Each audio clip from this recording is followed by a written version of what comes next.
If you work in quality control at a candy factory, you know strict safety regulations come with the job. It's why you partner with Grainger. Grainger helps you find the high-quality and compliant products your business needs to inspect, detect, and help correct issues. And the sweetest part is, everyone gets a product that's as safe to eat as it is delicious. Call 1-800-GRAINGER, click Grainger.com, or just stop by. Grainger, for the ones who get it done. Mujeres asesinas. Como la mayoría de las acciones violentas delictivas, el asesinato en serie es también mucho menos frecuente entre las mujeres.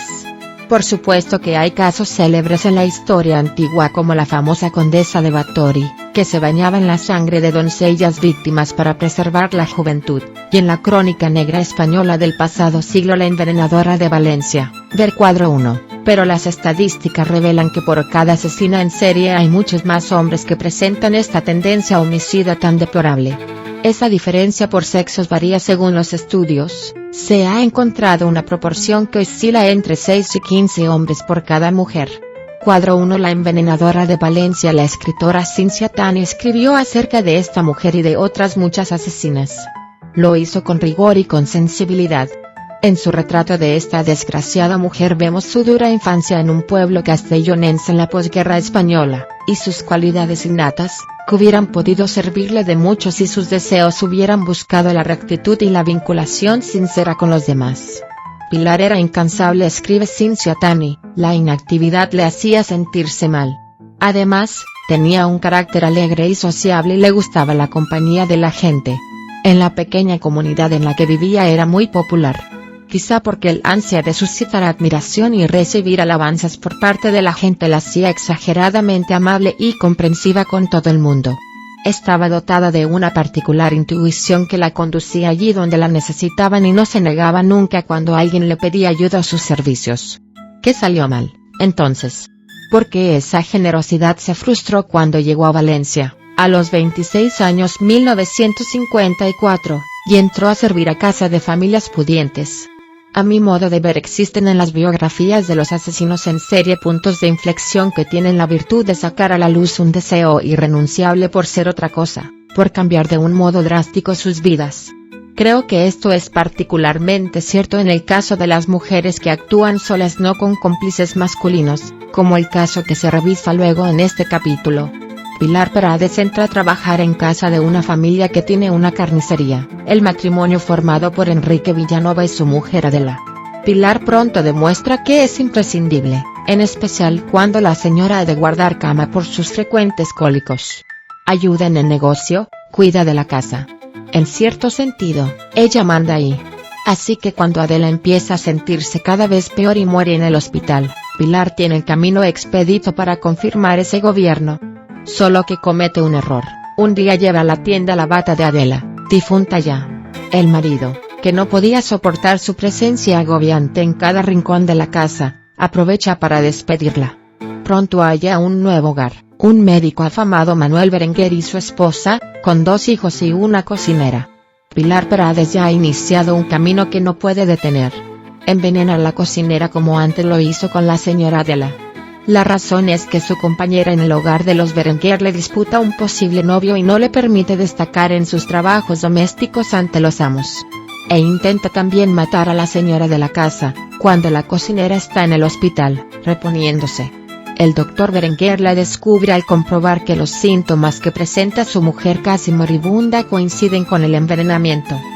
Pilar Prades será la última mujer en la historia de España en ser ejecutada por sus crímenes. 1959.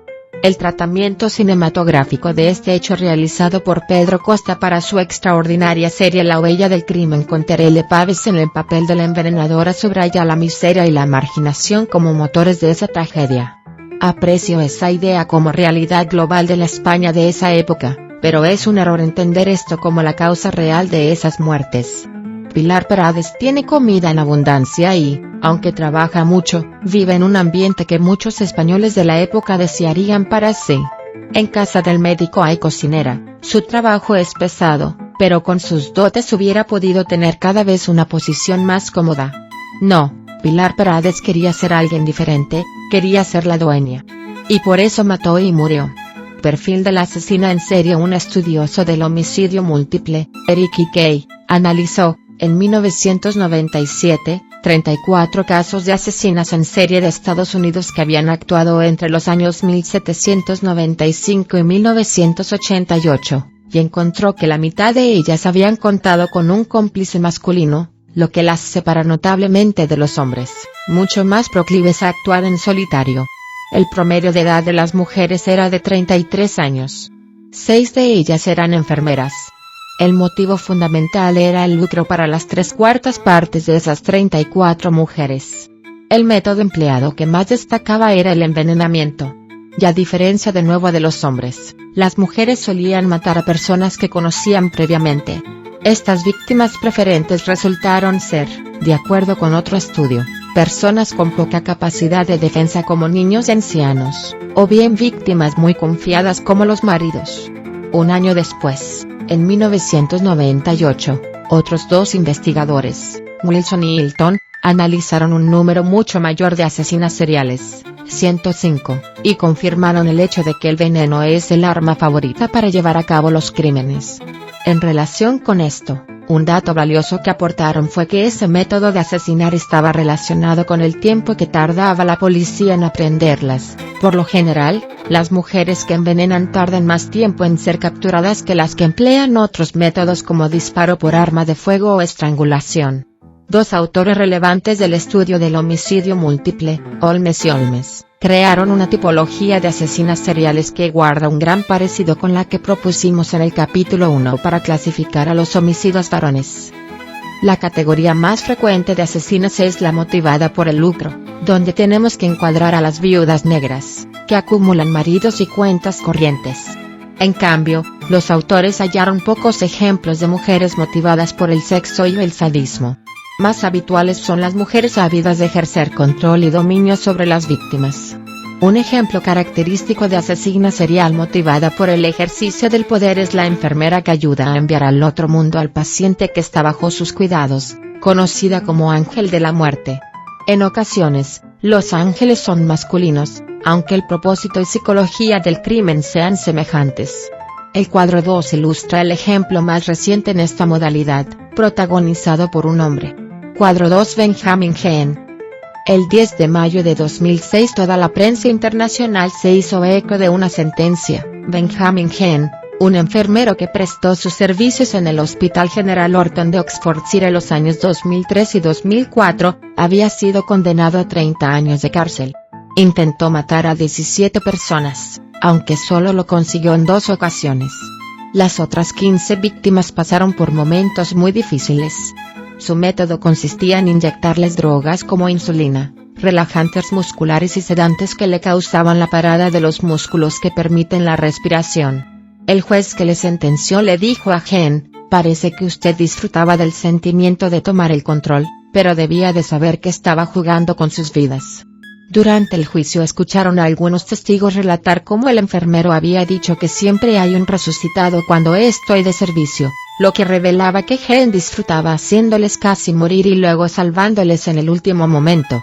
Los padres del asesino, sin embargo, no creyeron al juez. Sabemos que nuestro hijo, declararon, no pudo haber hecho esas cosas terribles. Pero la evidencia era contundente. Se demostró que todas las casi muertes y las 2 efectivas sucedieron cuando Gene estaba de servicio. Y ocurrió que la policía lo sorprendió con una jeringuilla en su bolsillo llena de una dosis letal de relajante muscular. Los 4 casos que vamos a revisar en este capítulo son muy interesantes, por diferentes razones. El primero es el de Elaine Wuornos, cuya vida se hizo famosa a raíz de la película Monster, de Patty Jenkins 2003, con Charlize Theron en el papel de la homicida. Wuornos, que ejercía la prostitución, mató a 7 hombres, incluyendo a un policía, porque según ella tenía que defenderse cuando sus clientes se ponían violentos. Entre las diferentes interpretaciones que los especialistas hicieron de sus actos, cabe la psicosis, el motivo de lucro y la venganza. El segundo presenta la reciente asesina en serie española Remedios Sánchez, con 3 víctimas y varios intentos más de asesinato, con rasgos muy interesantes de motivación de poder y de lucro. El tercero es un ejemplo de asesina serial. Mira Hindley por amor y lealtad a un asesino varón y Amrat e ilustra hasta qué punto una mujer débil y poco formada puede elegir al diablo como compañero de vida. El último es un caso muy poco conocido, pero que me atrajo porque representa a la mujer que persigue el lucro sin detenerse ante nada, que llega al asesinato para mantener el nivel de vida que ella cree que merece, la envenenadora argentina Mercedes Boya de Murano, conocida como Gilla. Aileen Wuornos, esta mujer, que merecería con el tiempo el título de la primera depredadora asesina en serie, nació en febrero de 1956. Fue criada junto con su hermano Kate y sus 3 tíos por sus abuelos maternos, a los que ella creía sus verdaderos padres. Tanto Aileen como Kate sufrieron importantes abusos a manos de su abuelo. Este dijo de ella que era mala, perversa, sin ningún valor y que nunca debería haber nacido. No valía ni el aire que respiraba. Su abuela era alcohólica, y nunca hizo nada por protegerla. Se suicidó cuando Aileen tenía 15 años de edad.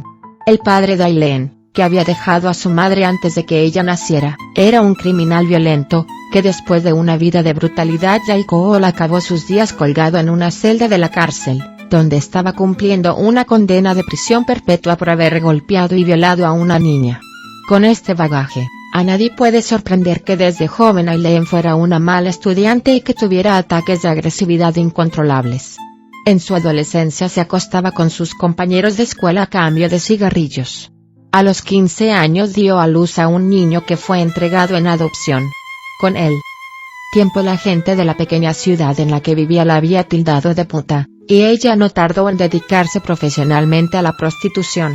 Sin embargo, cuando tenía 20 años parecía que podía encontrar un poco de estabilidad al casarse con un hombre mucho mayor de 70 años, que le pedía compañía y poco más. Aileen no le dio tregua, le fue infiel continuamente y le golpeaba con el bastón que el hombre utilizaba para caminar. Ese matrimonio duró solo un mes, y al poco tuvo que salir por completo de su vida debido a la orden de alejamiento que pesaba sobre ella. Su vida siguió el derrotero del caos. Hasta 1985 había cometido varios delitos de hurto y estafa, con una estancia en la cárcel de 3 años. En ese año conoce a Tyria Moore, con la que mantiene una relación amorosa que durará 4 años y medio, periodo en el que comete los asesinatos además de numerosos delitos contra la propiedad. Esos años son de constantes vaivenes, viviendo de motel en motel, bebiendo en exceso y consumiendo cocaína, entre otras drogas. Las trifulcas entre ambas amantes se suceden. Ya con 30 años, Aileen Wuornos ha dejado de ser una mujer deseable. Está gruesa y bebe mucho. Conoce un día a Richard Mallory, un hombre divorciado de 51 años que era dueño de una tienda de reparaciones de electrodomésticos. Mallory gastaba su dinero en clubes y prostíbulos, pero no hay constancia de que fuera un hombre violento. Cuando Aileen dispara sobre él y le mata, alega que él pretendía violarla, si bien el estudio de la escena del crimen por los analistas forenses no avala esa explicación. Eso mismo declaró para justificar los otros 6 crímenes. Más bien parece que Aileen tiene perfilado un modus operandi. En primer lugar, hace autostop, y sube cuando observa que se detiene un coche con un único conductor varón. Una vez dentro, a continuación, ella admite que es prostituta y que necesita dinero. Mientras que ellos se desvisten, ella sale del coche con sus pertenencias, llega a la altura de la puerta del conductor y les dispara varias veces, en la cabeza y en el cuerpo. Luego se viste, le roba lo que tengan y se deshace del coche con el cadáver en cualquier paraje solitario. Nunca se obtuvo prueba alguna de que torturara a las víctimas o que mutilara de algún modo su cuerpo. Una vez capturada, Aileen dio varias explicaciones de sus crímenes. En una de ellas comentó que mataba a esos hombres por un deseo de venganza y de ira cuando ellos rechazaban su ofrecimiento sexual. Lo cierto es que fue condenada a morir por inyección letal en el estado de Florida. Fue ejecutada en octubre de 2002. ¿Qué empujó a Aileen Wuornos a convertirse en una asesina en serie? No lo podemos saber con absoluta seguridad, porque ella misma parece ser incapaz de explicarlo, como suele ser habitual, por otra parte, con la mayoría de estas personas. La Aileen que he visto en un documental de televisión donde ella habla de forma extensa está a la defensiva, o bien adopta la postura de que mató para no ser violada. En algunos momentos da la impresión de que tiene graves problemas mentales. Quizás lo que pasó es que su primera víctima, Richard Mayori, de algún modo se puso violento y ella, con un entendimiento no del todo lúcido, se asustó y le mató. Quizás pequeños gestos o palabras de los hombres con los que estuvo y que luego fueron asesinados desataban en Aileen un profundo odio y, a modo de autoengaño, ella se decía que tenía que matarlos para que no la atacaran ni violaran. Después del primer crimen, el segundo probablemente fue mucho más sencillo, así que no podemos descartar que esta mujer sintiera la fuerza de la adicción que acontece cuando se tiene el poder de decidir sobre la vida y la muerte. Además, matando a sus clientes podría robarles, y Aileen siempre tenía necesidad de dinero para pagar el alojamiento donde estuviera con Tyria Moore, para comprar alcohol y drogas o para cualquier otra cosa. En otras palabras, en mi opinión intervinieron dos motivaciones esenciales. En primer lugar, el deseo de tener poder sobre aquellos que siempre la habían humillado y tratado como basura, empezando por su abuelo. El deseo de la venganza se uniría a la obtención del dinero lucro como la gasolina que mantendría sus acciones homicidas. Una vez cometido el primer asesinato, Aileen experimentaría la capacidad adictiva que confiere el poder de matar, motivación de poder y control. Deseo de venganza y lucro primero, y después sensación de poder, son los motivos o causas que creo que nos ayudan a explicar sus acciones. Lo que considero que no es aplicable a su caso es el concepto de asesina sexual que algunos le han atribuido, por más que los delitos acontecieran durante el transcurso de una relación sexual o de los preparativos para tenerla, puesto que parece que Aileen mataba a sus parejas de ocasión antes de realizar el acto sexual. No aparece, a mi modo de ver, la psicología propia del homicida sexual, ni creo que concurra en los hechos la gratificación sexual que busca el homicida de esta clase. Remedios Sánchez. Toda la prensa de España se hacía eco, el 5 de julio de 2006, de una noticia extraordinaria: los Mossos de Escuadra detienen en Barcelona a una mujer sospechosa de estrangular a 3 ancianas. La mujer era Remedios Sánchez, de 48 años, natural de La Coruña. La detención se había producido el día anterior en la zona del Ensanche, donde había matado a sus 2 últimas víctimas. El modus operandi era el siguiente: contactaba con sus víctimas, mujeres muy mayores, en lugares públicos, como un parque o mercado, y se ganaba su confianza para poder acceder a sus domicilios. Una vez dentro las golpeaba con fuerza en la cabeza para minar su resistencia, y luego las estrangulaba con un trapo o toalla. Antes de abandonar la casa robaba dinero o joyas. Fotografía de Remedios Sánchez, presunta asesina en serie de Barcelona. No obstante, hay constancia de que ese modus operandi podía abreviarse y ser más expeditivo si Remedios sentía, por la razón que fuese, que no podía esperar más para matar. Es el caso del último ataque, ocurrido el lunes 3 de julio por la noche, y cuya víctima logró sobrevivir, como comento más adelante. Lo que ocurrió fue lo siguiente.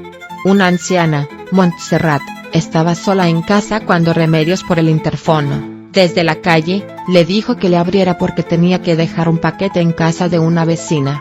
La nota de prensa del periódico El País en Barcelona es muy precisa en describir lo que siguió a continuación. Minutos después, alegando que la vecina se encontraba ausente, le pidió dejarlo en su casa.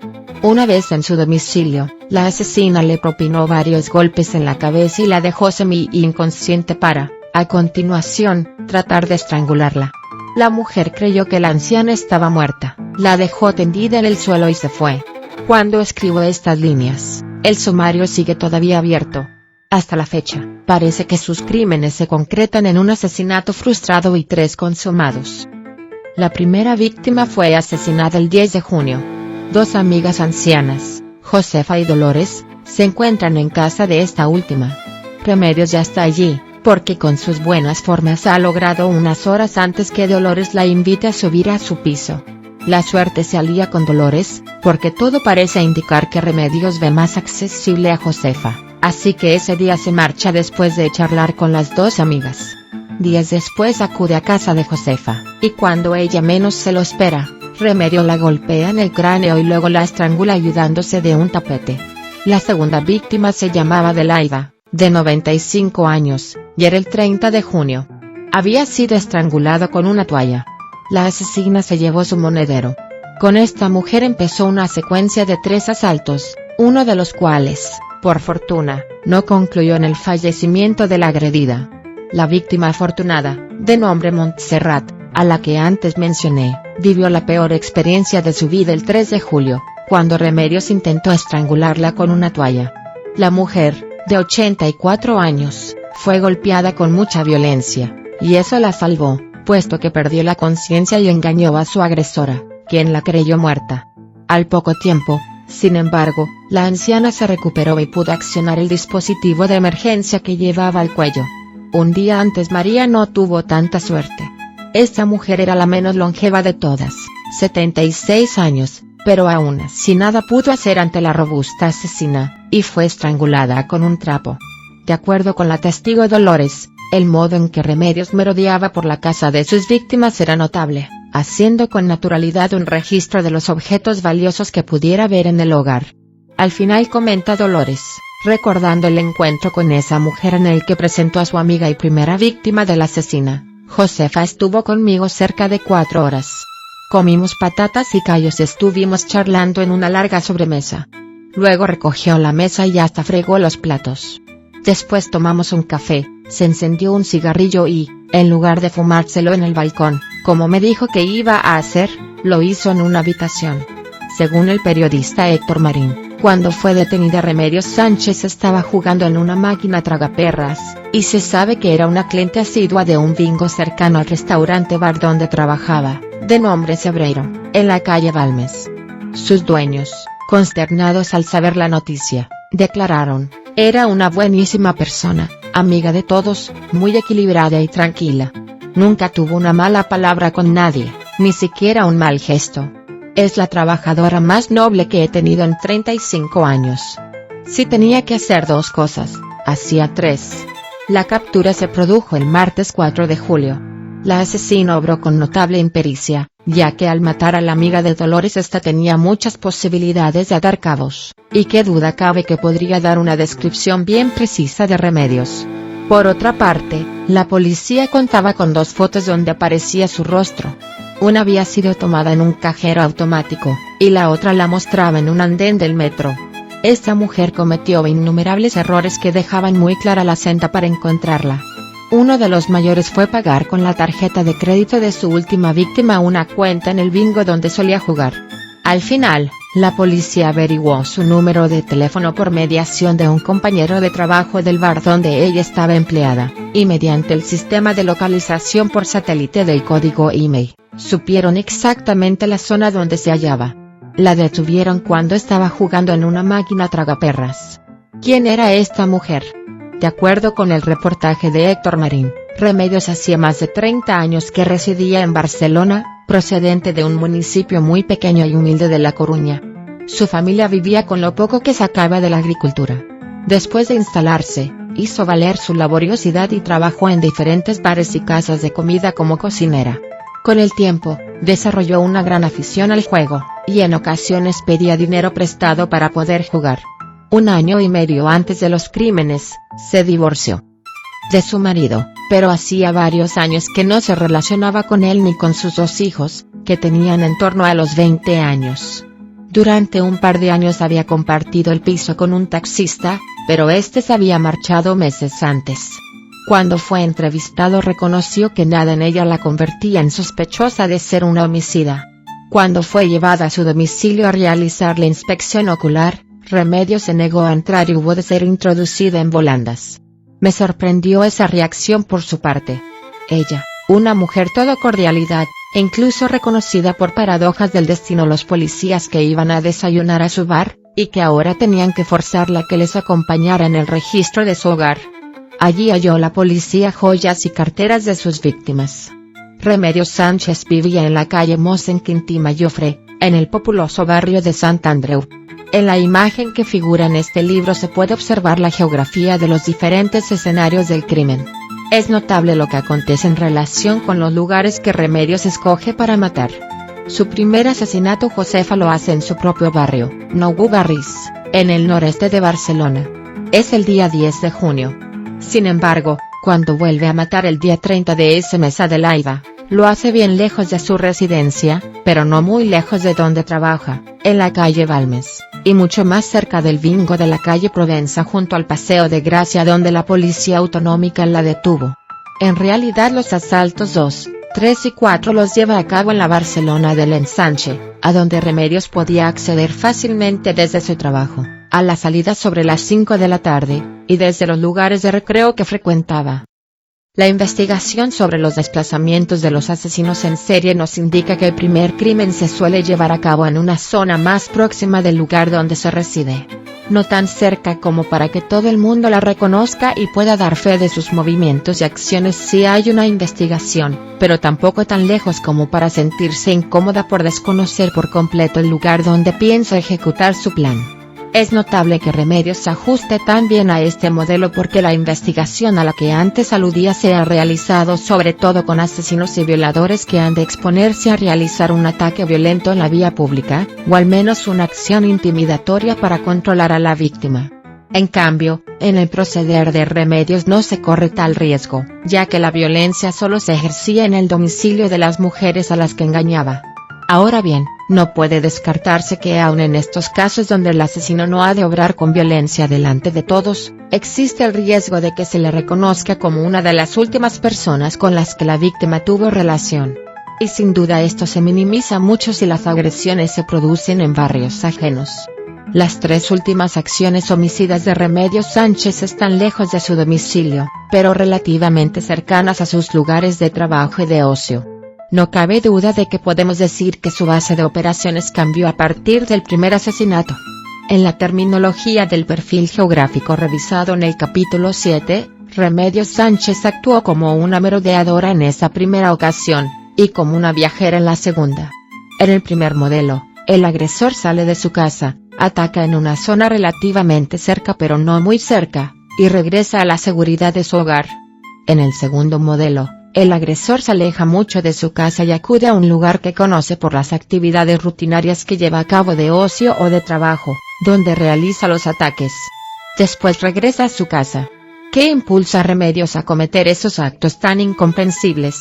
A los 2 o 3 días de darse la noticia de su detención, el 6 o 7 de julio, comenté en el programa de la cadena SER Hoy por Hoy ante preguntas del periodista Carles Quiles, que la motivación principal de esta mujer no podía ser el lucro.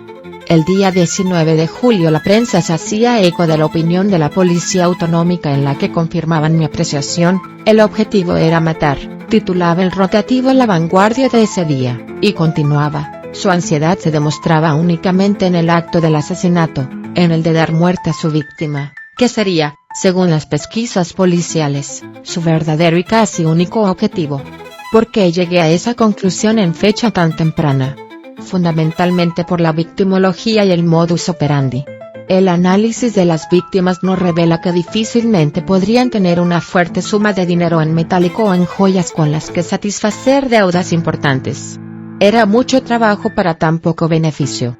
Además, Remedios tenía un buen empleo, y en su casa se encontró dinero y objetos pertenecientes a las ancianas fallecidas. De hecho parece que ella había protagonizado otros robos sin que llegara a matar o intentar hacerlo a las perjudicadas. La cuestión es que esas muertes se produjeron mientras la agresora tenía todavía dinero, y no pasaba por problemas económicos. Pero todavía más significativa era la información que revelaba el modus operandi. En esencia, el proceder de la asesina era muy inusual, muy físico y violento o, si se quiere, masculino. Pocas mujeres asesinan mediante estrangulamiento. Esta acción es muy personal, revela una ansia de cercanía de la víctima para experimentar el dominio de dar muerte. Además, está la violencia previa, consistente en golpear con saña a la anciana en la cabeza. Así pues, definiría el móvil central como poder y control, y secundariamente el lucro. La importancia del móvil central puede verse si imaginamos la secuencia de los hechos en casa de cualquiera de las agresiones, donde necesariamente Remedios tuvo que pasar de ser agradable conversadora a una homicida furiosa sin solución de continuidad, es decir, en un segundo. Esta ansia de matar fue todavía mucho más evidente en el ataque frustrado a Montserrat, donde Remedios apenas tuvo que hacer su comedia de siempre, simplemente pidió permiso para dejarle un paquete, y en cuanto ella la abrió, inició la agresión súbita. Remedios Sánchez no ha abierto la boca. La primera vez que declaró ante el juez ni siquiera quiso decir su nombre, la segunda vez solo dijo que no quería hablar porque todavía no se sentía preparada. Quizás me equivoque, pero esta mujer es la asesina serial más importante en la moderna historia del crimen en España. Sin embargo, ella no dice nada, no explica qué le empujó a actuar de este modo tan inusual. Algo, sin embargo, ha dicho desde que fue detenida, aunque sin palabras. Fueron sus gestos de negación, su resistencia a entrar en su domicilio esposada el día que la policía la trasladó para realizar el registro de su piso. La prensa coincide en que se puso histérica, o bien le dio un ataque de ansiedad. Tanta resistencia ofreció que fue llevada arrastrada, sin que sus pies tocaran casi el suelo. ¿Por qué tanta obstinación a ser testigo y guía de las pruebas de sus delitos? ¿Acaso no tenía claro que se trataba de un paso inevitable de una justicia que ya la había atrapado?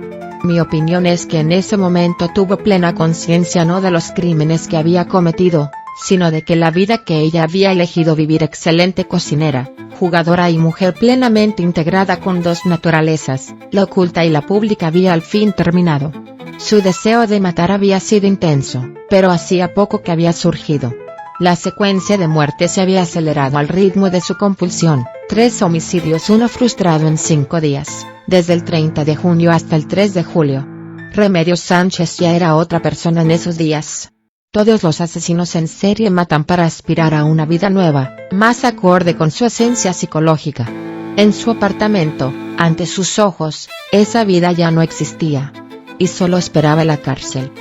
Un precedente de Remedios Sánchez lo tenemos en Encarnación Jiménez, detenida el 16 de julio de 2003, si bien su motivación principal era el lucro. Encarnación vivía en Madrid. Entre abril y julio de ese año, protagonizó 20 robos en domicilios de mujeres mayores que vivían solas. De acuerdo con el responsable de la investigación, Encarna sabía bien lo que hacía. Se metía en edificios muy viejos y miraba en los buzones buscando a mujeres que vivieran solas. Siempre iba por las mañanas, de lunes a sábado, porque las ancianas suelen recibir visitas los domingos. Se hacía pasar por una mujer de la limpieza o una vendedora de joyas y ropa. Una vez dentro del domicilio, amordazaba y golpeaba violentamente a sus víctimas para que confesaran dónde guardaban el dinero y los objetos de valor. Sin embargo, en 2 ocasiones mató a su víctima. Este no era su objetivo primordial, pero en ocasiones la ira que la agresora ha de acumular para golpear con violencia puede exceder lo necesario, porque es una emoción que tiende a alimentarse a medida que va ejerciéndose. Y de este modo, el 8 de abril aprieta tanto la mordaza de una anciana muy mayor, con 97 años, para evitar que gritara que ésta moría asfixiada. En cambio, la otra muerte parece deberse a una ira más apoyada en la venganza. Furiosa por no haber podido acceder a una casa anterior, Encarna golpeó y estranguló a la segunda víctima. El robo, que emplea una violencia brutal, puede degenerar en que el sentimiento de ira necesario para ejercer la violencia alcance autonomía y, en determinados momentos, pase a convertirse en un objetivo por sí mismo. El acto de matar. Mira Hindley y Ann Brady en este caso representa una pareja de asesinos cuyo miembro femenino aprende a matar y desarrolla su maldad al lado de un psicópata perfecto, como sigue siendo Ann Brady. Ambos, entre 1963 y 1965, cuando toda Inglaterra bullía con los Beatles de pop art, asesinaron a 9 niños y adolescentes, y fueron el dolor más intenso en la conciencia de un pueblo que estaba disfrutando de un periodo de gran prosperidad y creatividad. Ann Brady tenía 23 años cuando trabajaba de administrativo en una compañía química, y conoció allí a Mira, una secretaria de 18. De ella todos tenían la opinión de que era una chica del todo normal, que adoraba a los animales y a los niños. Él era intelectual y apuesto, más reservado. Pero lo cierto es que ella perdió la virginidad con él y se convirtió en su esclava, renunciando a su fe en Dios y en todo lo que antes creía, simplemente porque él era su nuevo Dios, siempre brillante en sus afirmaciones y con una enorme seguridad en sí mismo. Mira dijo una vez de su fascinación por Brad: y podría haberme convencido de cualquier cosa, tal era su poder de persuasión. Con su modo de hablar susurrante, hablaba de cosas que no acababa de comprender, pero que escuchaba como si fuera el Evangelio. Brady había pasado algún tiempo en reformatorios y en la prisión de Manchester por delitos poco graves, donde se aficionó a los textos del Marqués de Sade. De acuerdo con Mira, en julio de 1963 Brady comenzó a decir que debían cometer el crimen perfecto, que eso sería una prueba de su intelecto superior. Y así, el 12 de ese mes Mira conducía una furgoneta mientras él la seguía en una moto. Una chica de 16 años, Pauline, estaba haciendo autostop, así que subió a la camioneta. Mira le dijo que se dirigía a Los Páramos, una tierra desierta en las afueras de Manchester, y que si le ayudaba a encontrar un guante que había perdido allí, le daría como premio algunos discos de su colección. En Los Páramos, Brady atacó a Pauline, la violó y luego cortó su garganta. Aunque Mira dijo que ella había permanecido todo el tiempo en la furgoneta, muchos años más tarde, en 1990, Brady la contradijo, y confesó que ella también había abusado sexualmente del adolescente. Finalmente la enterraron. Empleando la misma argucia, el 2 de noviembre de ese mismo año la pareja homicida mató de nuevo. Esta vez era un chico de 12 años, John Kilbride. Mira dijo en el juicio que Brady lo violó y luego lo estranguló. El cuerpo de John fue encontrado porque Mira tenía una foto donde aparecía al lado de su tumba con su perro.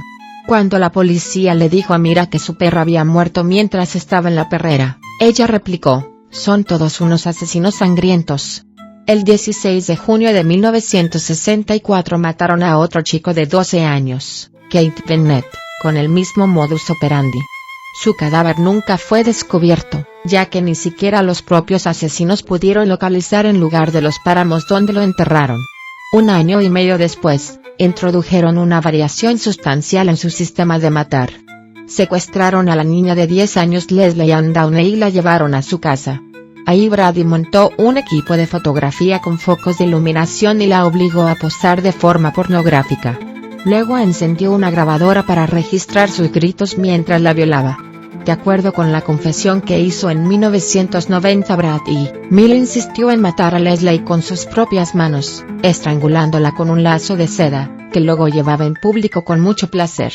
El 6 de octubre de 1965, el cuñado de Mira, David Smith, que estaba desempleado, llegó a casa de los Brady diciendo que estaba sin Blanca. Brady se marchó de casa y regresó un par de horas más tarde acompañado de su nueva víctima, el joven de 17 años Edward Evans. Brady lo golpeó con un hacha y luego lo estranguló. Obligó a Smith a que cogiera el hacha para que quedaran en ella impresas sus huellas dactilares, y luego envolvieron el cadáver con un plástico. Más tarde limpiaron la sangre y Brady y Miller se fueron a la cama. Smith salió de casa de los Brady horrorizado, en estado de shock. Cuando llegó a su domicilio, le relató lo sucedido a su esposa. Ambos llamaron a la policía inmediatamente. Cuando la policía registró el hogar de los Brady se encontró con el cadáver de Edward Evans. También halló una llave correspondiente a una caja de seguridad de una consigna de una estación de trenes, en cuyo interior descubrió fotos correspondientes a Leslie Ann Downey, así como un casete que contenía la grabación de la violación que la niña sufrió a manos de Brady. Esta cinta fue escuchada en el transcurso del juicio y provocó una ola de indignación popular. Muchos dijeron que ambos deberían morir en la horca. Ya no existía la pena capital por entonces en Reino Unido. Esa furia no cesó con el tiempo. Cuando en septiembre de 1997 se expuso un retrato de Mira Hindley en la Academia de Artes, como parte de una muestra del trabajo de los artistas jóvenes, los espectadores echaron huevos, pintura y tinta sobre el retrato de la asesina, obligando a retirarlo. Mira Hindley, a la que la prensa llamaba la mujer más odiada de Inglaterra, murió en la cárcel en noviembre de 2002, a la edad de 60 años, de una infección pulmonar. Los esfuerzos de determinadas personas con relieve en la sociedad británica no consiguieron que los jueces le concedieran la libertad condicional. En 1994 había declarado que ella era perversa y cruel, y que había actuado de modo monstruoso. Luego añadió: "Sin mí, esos crímenes probablemente no se hubieran cometido".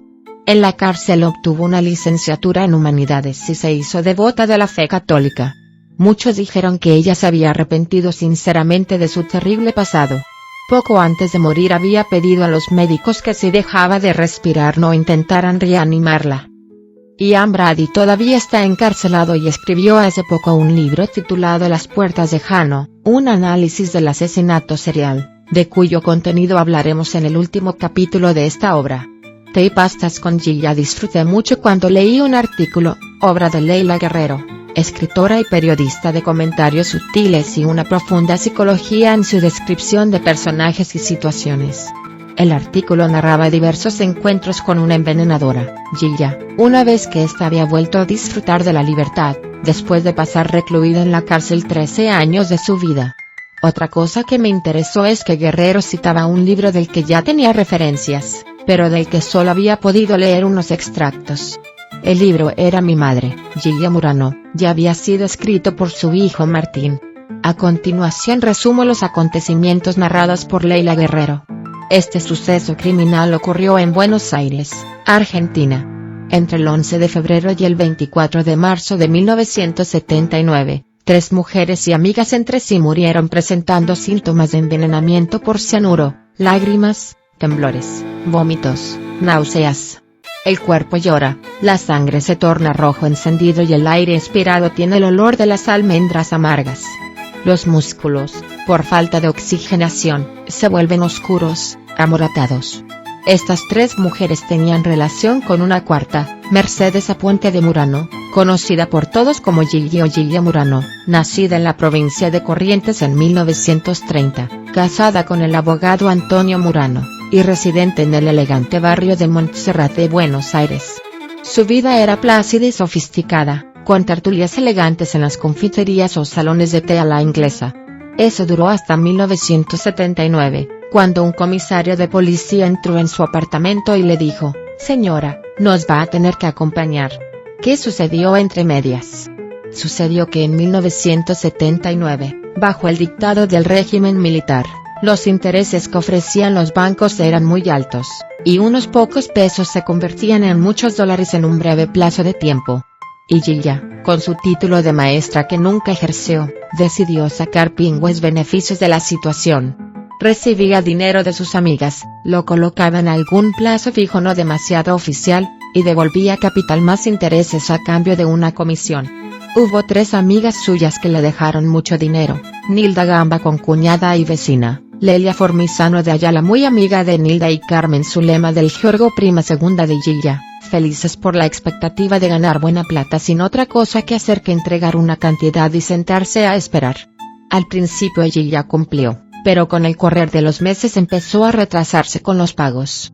En el verano de 1979 debía entregar a sus amigas la astronómica cantidad de $300.000 de la época. Entonces se sucedieron las desgracias. El 10 de febrero de 1979, Nilda Gamba se sintió mal. Había estado tomando el té con Gilla. El médico le recetó antiespasmódicos, pero a las 2:30 de la madrugada falleció en los brazos de quien la cuidaba, que no era otra sino Gilla. Pocos días después, al acercarse el plazo de vencimiento del préstamo de Lelia Formisano, Gilla acudió a su piso y tomaron el té. Quedaron para después en el teatro, pero ella no apareció. La policía la encontró días más tarde frente al televisor, en medio de un penetrante olor que había alertado a los vecinos. Finalmente, el 24 de marzo, Carmen Zulema del Giorgo sintió angustia y mareos, y salió al pasillo de su casa a pedir ayuda. Guerrero describe con precisión lo que sucedió a continuación: cuando se revolcaba, rodeada de vecinos y el portero, llegó Gilla. Entró apurada al departamento, rebuscó algo, dicen que un papel, un frasco, y al salir, insistió en acompañar a su prima en la ambulancia. Zulema murió antes de llegar al hospital. En el funeral, Diana María, hija de Zulema, recordó que Gilla tenía una deuda con las 3 muertas. Buscó en el departamento de su madre el documento firmado en el que Gilla se comprometía a devolver el dinero. No lo encontró. Habló con el portero, que le confirmó que la señora Murano había entrado en la casa buscando algo, frenética, antes de que llegaran los médicos. Diana fue a la policía, dijo que dudaba. Y así fue como entró un comisario en casa de Gilla y le pidió que le acompañase. Se inició un proceso y se exhumaron los cadáveres. En las vísceras de Zulema hallaron el cianuro, no así en los otros 2 cuerpos, porque fueron enterrados en tierra, y cuando esto ocurre la descomposición libera clorhidrato de cianuro, lo que impidió determinar si las víctimas habían ingerido el veneno.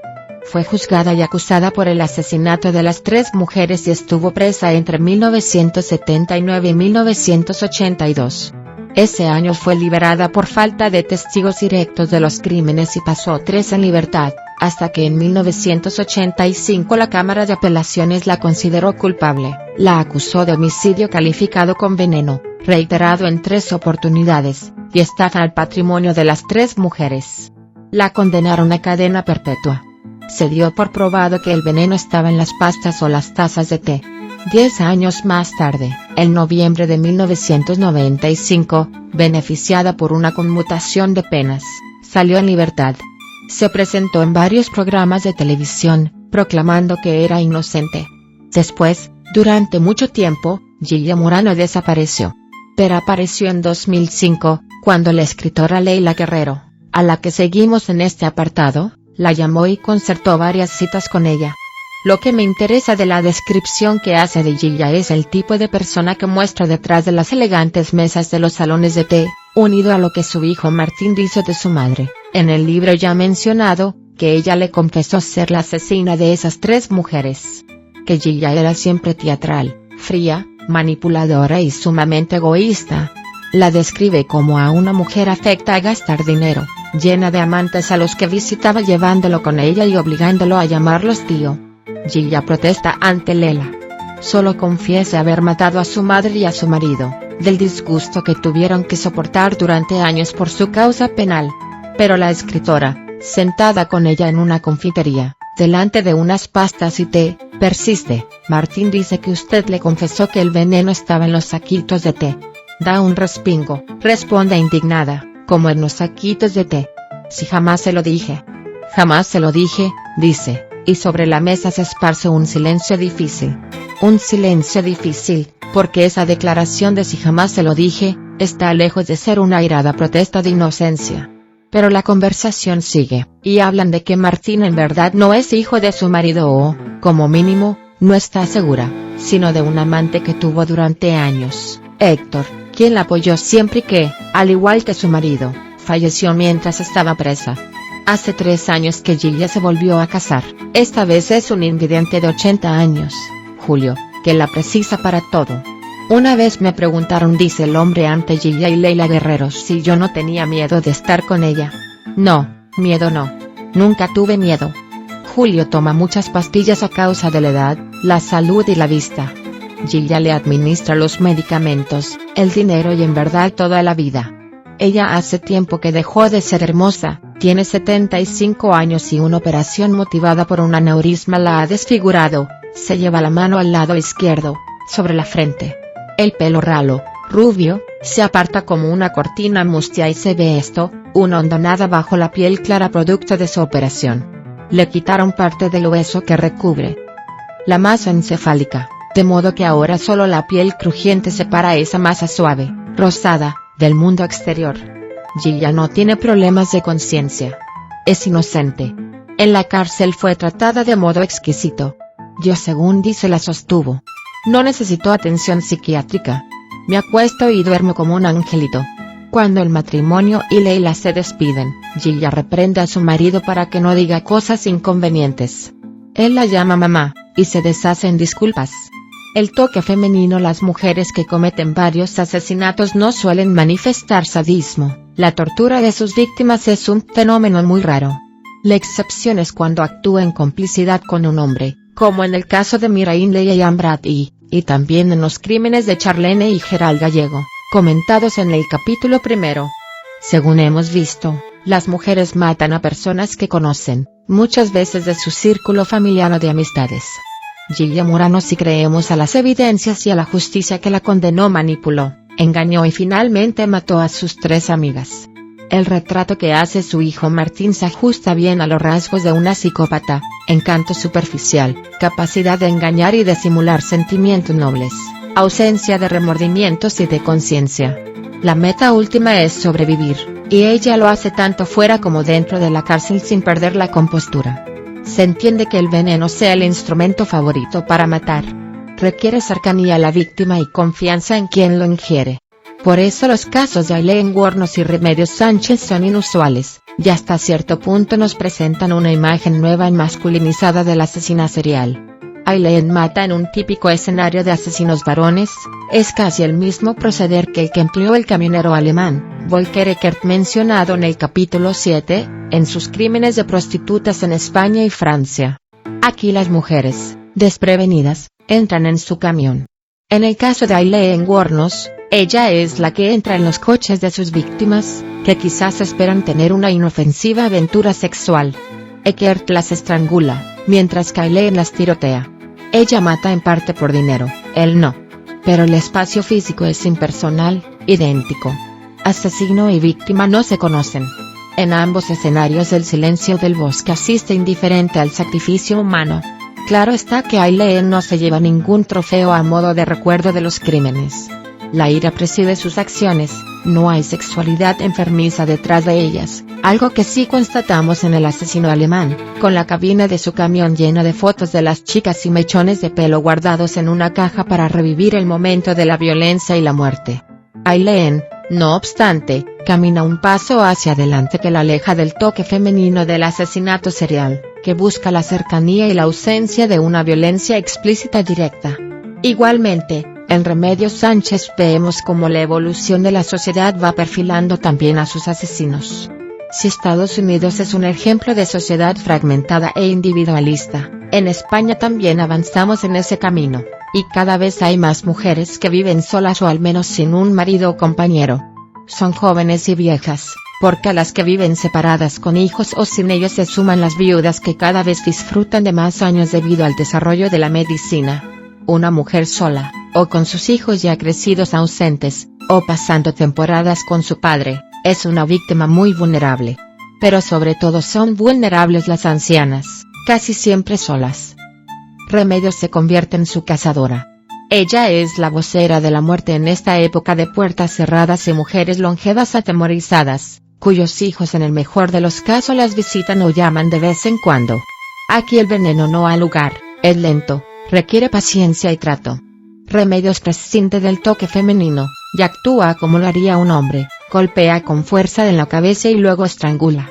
Remedios Sánchez, si es hallada culpable por la justicia, se convertirá en la primera asesina serial española del siglo XXI, y la pionera en anunciar un modo diferente de matar, bien apropiada a la sociedad global y, paradojas del desarrollo, heraldo del miedo nacido del aislamiento y el anonimato.